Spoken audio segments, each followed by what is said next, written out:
Hello people! Yesterday I went SWB PvP and it didn't quite turn out as I expected. We lost, admittedly our setup wasn't ideal, but we could have done much better if we just had a bit more coordination and people knew what was expected of them. So I decided to try and share my point of view of what the best and actual only tactic in Zero Bastion PvP is. This applies if your ally is of quite the same power in terms of classes, gear, PvP experience and coordination as the opposite one. Obviously, if you outgear your opponents, you'll just face roll them, and if you have 10 gladies, 4 templars and 8 chains, you'll also face roll them without having to say anything. I know that because I was in one of those alliances for a long time and it just wasn't interesting at all in terms of tactics. So we're here with 24 people who are about to fight 24 people. Let's see how the fight is gonna look.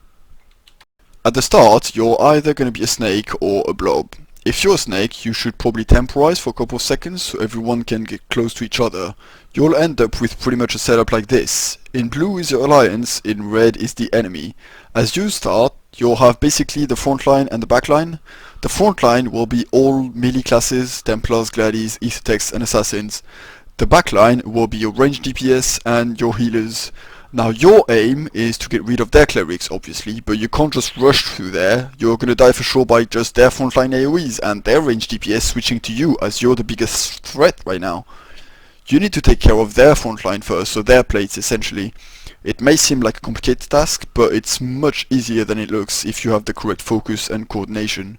If you think about it, take out your healers and a couple of people who are focused, you'll be left with about 15 DPS, yeah? 15 DPS! That's fucking enormous, man! Imagine if all those 15 DPS would focus the same target at the same time, they would die in about 1 second, right? Well, that's precisely the tactic. Doesn't matter if the front guys are plates or aesthetics, they're just gonna implode once focused if they don't back out within the next second. Furthermore, you can't let the enemy run through your front line to attack our clerics. That's something that you can't let happen or you'll end up with no heals and most probably lose the fight. So the idea is quite simple. Everyone just needs to attack the same target that is the closer to your clerics all the time. This way, not only will you protect your clerics from incoming enemies, but also little by little push through them and eventually reach their clerics. Yes, it means that their clerics will be free to cast most of the time, but they for sure will not be able to keep up the heals versus your burst. Nor can they keep up the reses. As you gain ground, you will be able to put pressure on them as well as the DPS you're attacking. When their front line is backing off that you can reach for their heals, you should do so, if you can sustain the damage from ranges only. Else, kill a couple of them and it's GG. So this tactic is great, or not, I let you judge it. But how to do so? Quite simple enough actually, just mark the closest target to your ally with a given mark, say 1, and have everyone switch to him. Not only will they be the most dangerous one, but they should also be one of the closest ones from your front line, which won't make you lose time running to them.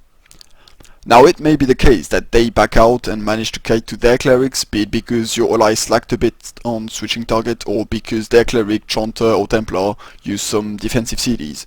If so, do not waste time chasing them. There is for sure another guy who's closer to you and a bigger threat as well as an easier target right now.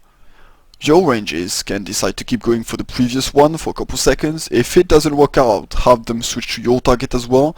Don't split damage for too long. This works much better if you keep high bursts on single targets rather than split DPS on different targets.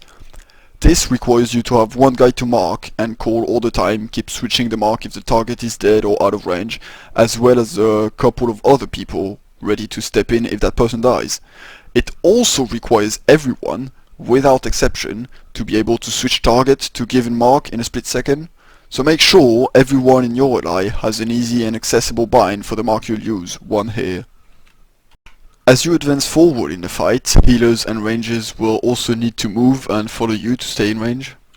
As you can guess, it's also good to have gladies. No need to stress on that, they can AoE nearby targets, which will also happen to be the next targets, as well as tank them better than assassins and ranged DPS. But that doesn't mean that it only works if you have 10 gladies. This tactic is not dependent on your setup. Any and every DPS counts to reach the required burst to down targets. If you don't have that many plates for a good front line, you can have a couple of range with earthform and defensive cities to put up numbers in the front. That will mainly depend on the situation really. On the defensive end, if you're focused, get back to your clerics, make their DPS overextend if they want to keep focusing you, and well, save your fucking ass as well, as you won't last long being targeted by 15 angry DPS regardless of your cleric's, chanter and templar abilities.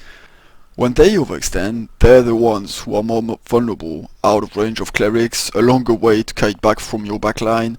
They should die really. Anyone standing between your front line and your backline should implode in no time, or you're most likely not looking at an happy ending for the end of this fight.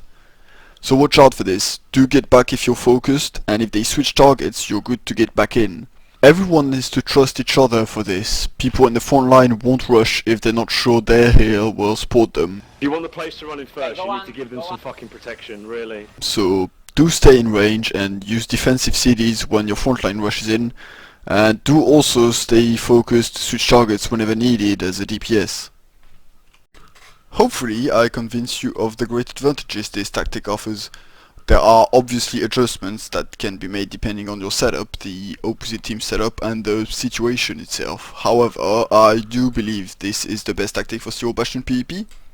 But if you got any differing opinion, I'd be glad to hear them, please share.